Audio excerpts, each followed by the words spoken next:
కష్టజీవికి ఇరువైపులా నిలిచిన కవి శ్రీశ్రీ అని కవిత్వాన్ని భూమార్గం పట్టించి ప్రజాస్వామీకరించడమే కాకుండా యువతను ప్రభావితం చేసిన మహాకవి శ్రీశ్రీ అని సాహితీవేత్త అద్దేపల్లి ప్రభు పేర్కొన్నారు. కాకినాడ రాజాటాంగ్ వివేకానంద పార్క్ లో ప్రజా సంఘాల ఆధ్వర్యంలో జరిగిన మహాకవి శ్రీశ్రీ 43వ వర్ధంతి కార్యక్రమాన్ని ఘనంగా నిర్వహించారు. కార్యక్రమానికి యూటీఎఫ్ పూర్వ రాష్ట్ర కార్యదర్శి జి ప్రభాకర్ వర్మ అధ్యక్షత వహించగా ప్రముఖ సాహితీవేత్త అద్దేపల్లి ప్రభు ముఖ్య వక్తగా ప్రసంగించారు.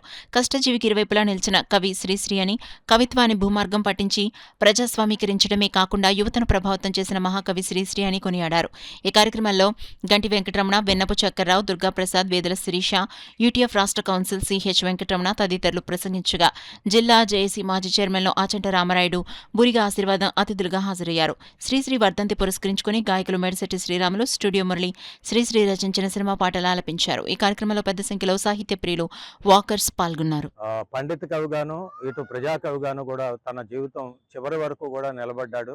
అదేవిధంగా ఆయన ఒక ఒక కమ్యూనిస్ట్ పార్టీ సిద్ధాంతాలతోటి అభ్యుదయ మార్గంతో ప్రయాణించి తెలుగు సాహిత్యాన్ని దాదాపుగా తను జీవించి ఉన్న కాలంలోనే ఈ శతాబ్దం నాది అని చెప్పుకున్నటువంటి మహాకవి.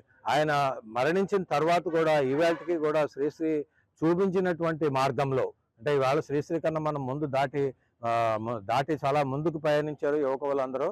అయినప్పటికీ కూడా ఈ మార్గాన్ని వేసినటువంటి కవి శ్రీశ్రీ దగ్గర నుంచి నేర్చుకున్నటువంటి విషయాలు చాలా ఎక్కువ ఉన్నాయి. అందులో ముఖ్యంగా ఏంటంటే యువ కవులు వేలాది మంది, వందలాది మంది కవిత్వాన్ని రాయడానికి పునాది వేసినటువంటి వాడు శ్రీశ్రీ.